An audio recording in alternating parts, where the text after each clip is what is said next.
falando, não sei se foi em entrevista, se foi algum vídeo, mas eu lembro de você falar que Deus, ele é uma coisa só para todos, e essas mensagens, a mensagem também é uma coisa só que aí cada uma das religiões interpreta de uma maneira, e eu não sei se eles selecionam os livros como se fosse comida, assim, sabe, num self-service, ou se eles simplesmente... Tipo, eles estão dizendo que a mensagem está chegando diferente para eles. Tipo, no Alcorão chega de um jeito, Torá. na Torá, né? Eu ia falar Cabala. Não tem nada a ver, né? A Cabala é judaica. Mas é horóscopo, né? A Cabala, né? A origem da Cabala, ela é uma filosofia judaica, muito presente nos judeus, inclusive nos judeus bíblicos. É porque hoje a Cabala, ela ficou mística. Uhum. Entendeu? Ela ficou uma coisa de magia, de tal. Mas o próprio judeu, ele usava muita coisa para sorte. Uhum. Ele jogava sorte. Entendeu? Ele tinha duas pedrinhas, uma preta e uma branca. E o que Deus vai falar agora? Aí o pessoal tá falando herege. Não, Urim e Tumim. Tá na Bíblia. Só que ninguém sabe o que é Urim e Tumim. Eram duas pedras, uma preta e uma branca. Não e sim. O que Deus vai falar? O que Deus vai falar? Sim, ok, vamos. Que não é diferente do tarô, né? Se você for avaliar assim, é meio parecido também, né? É muito parecido. Só que lá eles usavam o nome de Deus. Não sei se no tarô a pessoa usa, eu não entendo, entendeu? Mas eu acredito que, assim, o dom é o mesmo, independente da área que você atua. Se você tem o dom divino para interpretar ou para revelar alguma coisa, esse dom é seu. E a Bíblia diz que ele nunca será tirado. Então, se você está na igreja, você é a irmãzinha do coque que traz revelação. Ou o profeta. Se você está numa religião afro, no espiritismo, você é o adivinho, ou o médium. Entendeu? Ou uma pessoa que lê cartas, ou mão. O dom é o mesmo. A forma que você utiliza, ou a quem você delega, que muda. É bem isso. E aí a questão era... que eu ia falar das escrituras, né? Mas eu acho que isso define e resume também da mesma maneira.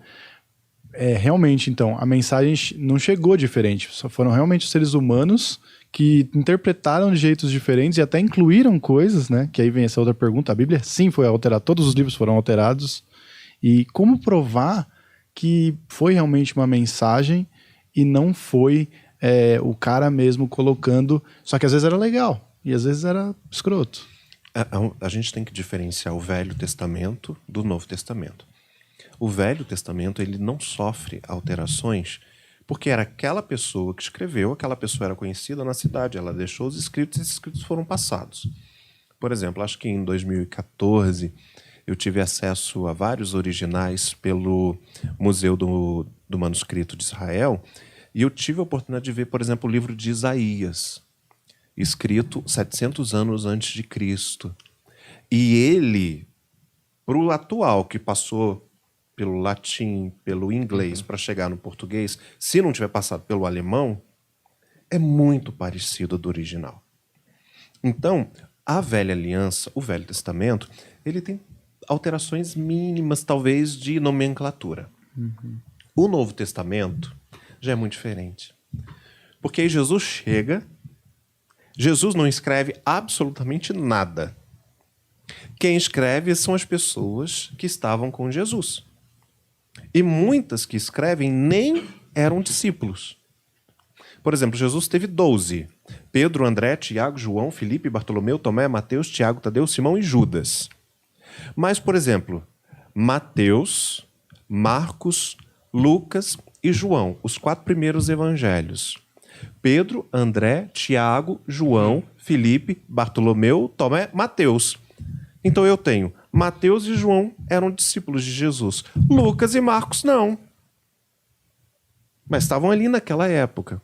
Aí depois você tem Paulo escrevendo. Depois você tem outras cartas. Essas cartas, como que elas foram colocadas dizendo isso aqui é santo, isso aqui não é santo?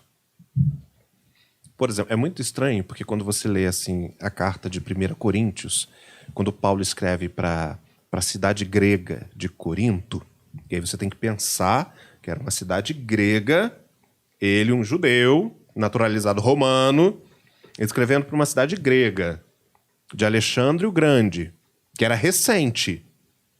Alexandre era recente naquela época. O Império Romano tinha acabado de surgir, justamente massacrando o Império de Alexandre. Então, assim, pensa no Império de Alexandre. Paulo vai escrever para essa galera. A primeira carta ele diz assim: como eu escrevi outra vez para vocês? Não escreveu. Não escreveu, Paulo. Ou seja, cadê a primeira carta? Não tá. Então, o que aconteceu com esses escritos? No ano 313, um imperador que surgiu do centro da vontade do capeta, chamado Constantino, ele queria unificar o império de novo. Roma derrota Alexandre o Grande. Pega o seu império vastíssimo e divide em 4. As tetrarquias romanas.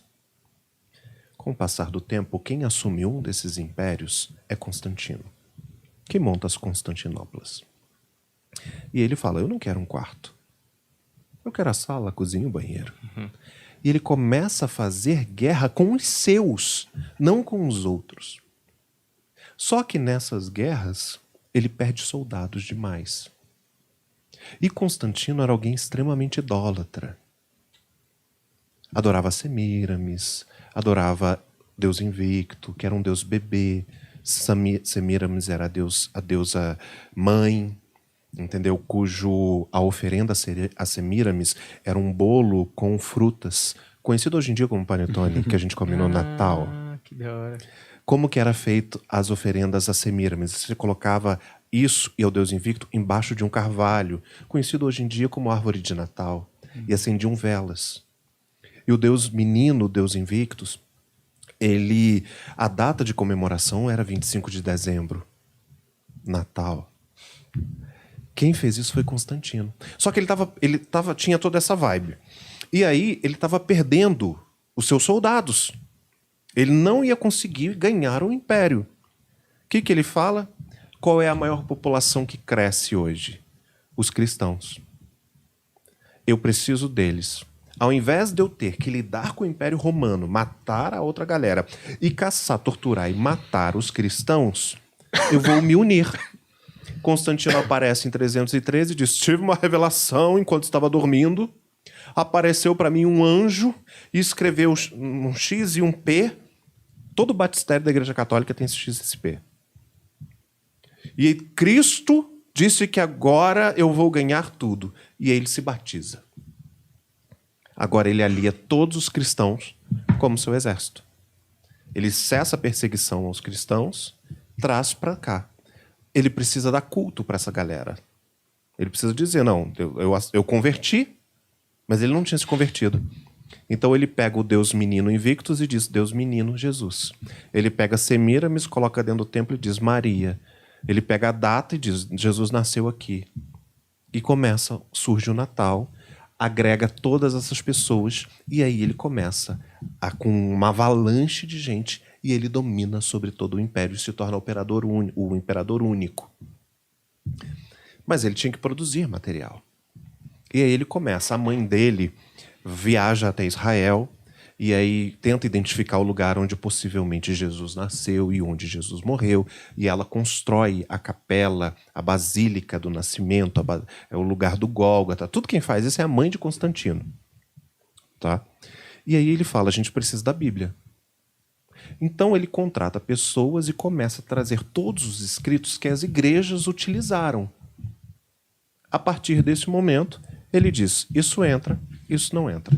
Isso entra, isso não entra. Ele com sua cúpula. Sim, Andy. Né? Ali surgindo o primeiro concílio, o concílio de Nicéia, no ano 325. Depois você tem Trento, e aí vai. A Igreja Católica tem mais de 21 concílios até hoje. Concílios justamente para inserir ou retirar. Tipo, a infalibilidade papal. O que o Papa diz é Deus dizendo. Isso já foi da igreja, já tirou e agora tem de novo. São decididos em concílios. E aí Constantino ele pega os textos mais conhecidos agrupa e outros ele descarta. Né? Por exemplo, o livro de Enoque, que é um livro muito citado no Novo Testamento, não entra na Bíblia. Todo mundo fala, por que não entrou? Nessa seleção foi tirado. E há alguns indícios de que parágrafos finais de livros foram adulterados. Quando você olha o original, a linguagem muda. O cara está escrevendo assim, então nós vamos lá para baixo e voltou aqui para cima. Aí no final ele, então elucubradamente vos digo, estejais convosco a paz. Isso quando você estuda o original muda muito. Como não surtar diante disso tudo, vendo que a manipulação humana acabou criando a Bíblia? Existe um versículo que eu amo, que diz assim, o Espírito Santo zela pela sua palavra. Pode ser que coisas incríveis não tenham entrado, mas aquilo que entrou é suficiente para cumprir o papel da Bíblia. E qual é o papel da Bíblia? Só tem dois. Um no Antigo Testamento e um no Novo Testamento. Todo o resto é secundário. E quando eu te disser esse papel, você vai dizer, cumpre. O papel do Antigo Testamento era dizer, o Messias vem. Quem acreditar que o Messias virá, será salvo. O papel do Novo Testamento, o Messias veio. Quem acreditar que ele veio, será salvo. Cumpre ou não cumpre? Não fala de Jesus o tempo inteiro? Sim. Não fala para acreditar em Jesus? Todo o resto é secundário. Cara, é muito interessante isso aí. Eu nunca tinha colocado... E é muito louco, né? Que você tá na escola, você sabe que Constantino coloca o catolicismo, né? O cristianismo como uma religião ali oficial do Império Romano, mas na aula de história não diz por quê exatamente.